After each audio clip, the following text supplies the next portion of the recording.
Are you trying to lose body fat and change your body composition? Have you felt overwhelmed on which program to pick or what to do? Or perhaps who to trust or where to begin? Maybe you've had some luck losing weight, but then eventually gained it all back at a later time. If you can relate to any of these, check out this video. I'll explain the best, simplest, and most relevant advice I've ever seen on weight loss.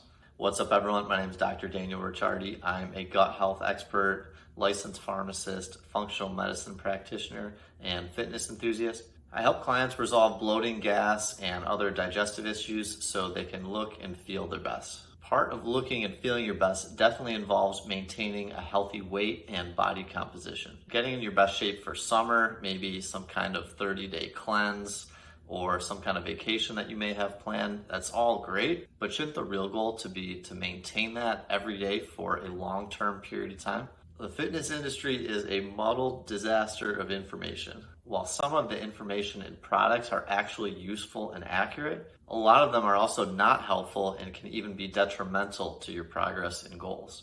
I'd like to introduce you to the most helpful book I've ever read on weight loss. It's called Fat Funeral: The Scientific Approach to Long-Term Weight Loss.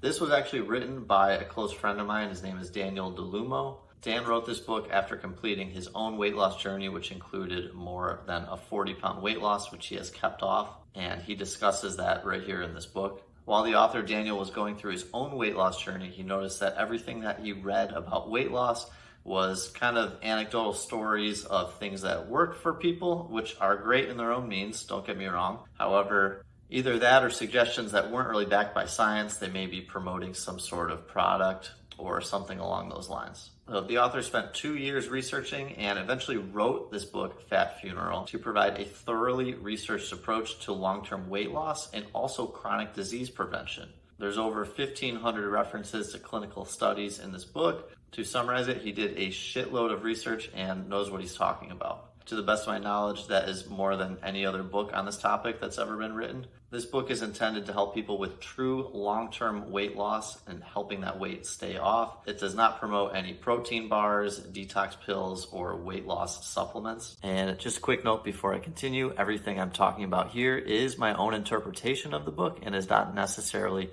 reflect the intentions of the author, Daniel DeLumo. All right, now for the good part. There is so much debate over fat, carbs, different micronutrients, which is good, which is bad. Fat Funeral does not give a damn about macronutrients. Let me say that again. It does not matter if you're eating high carbs, proteins, fat, any of them.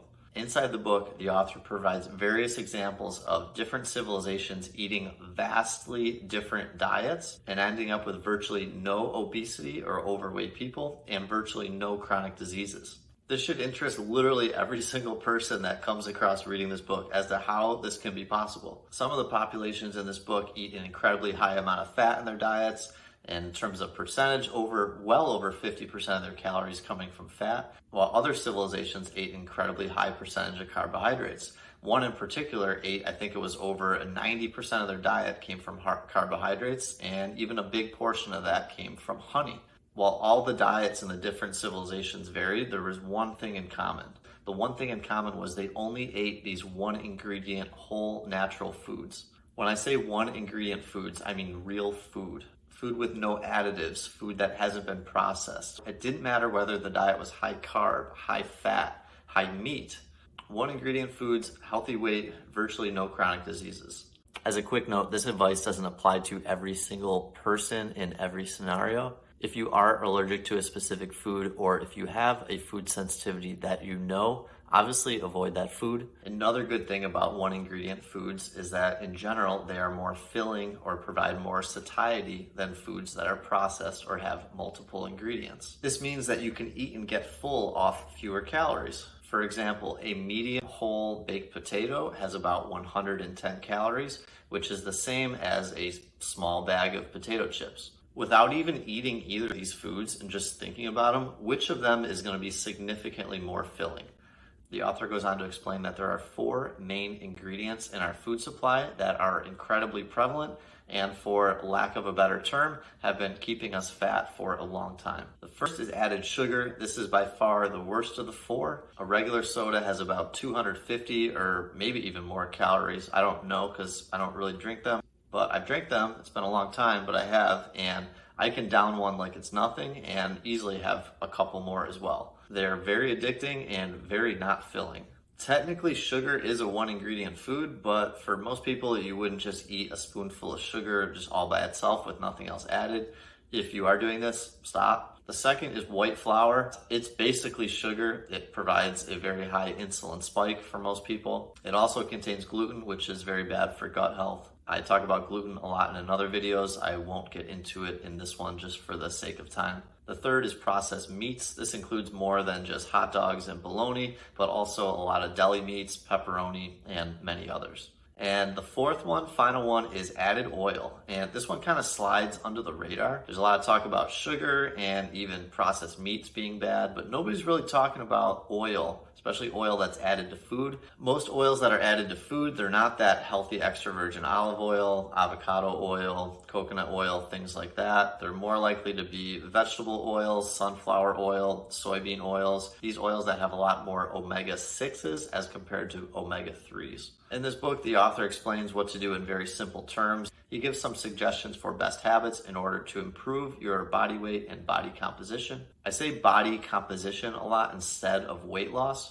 At the end of the day, I truly do not care about how much I weigh, nor do I think it matters. I really just care about how I look and feel. If you're watching this, chances are you agree as well. If you can relate to this, I would highly recommend checking out this book. Even if you are satisfied from your weight, chances are you know somebody who is not, or know somebody who could really benefit from this information. I've personally found the information in this book to be incredibly helpful. Since I switched to eating only one ingredient foods, I've noticed that I can eat a significantly fewer amount of calories and still feel full and not like I'm hungry all the time. I used to eat over 3,000 calories a day when I weighed about 170 pounds, which is about 77 kilograms. I now weigh about 155 pounds right now, which is about 70 kilograms. While I am about 15 pounds less, I do find it incredibly easy to eat only about 2,000 calories per day and not feel hungry or aggravated going throughout the day that I haven't eaten enough food. It is true that I don't eat gluten or dairy products anymore, except for rare instances. But really the main difference to the whole thing has just been eating one ingredient foods. That's really been the biggest thing I've changed. If you are struggling with digestive issues, send me a message on my website at drdanielricciardi.com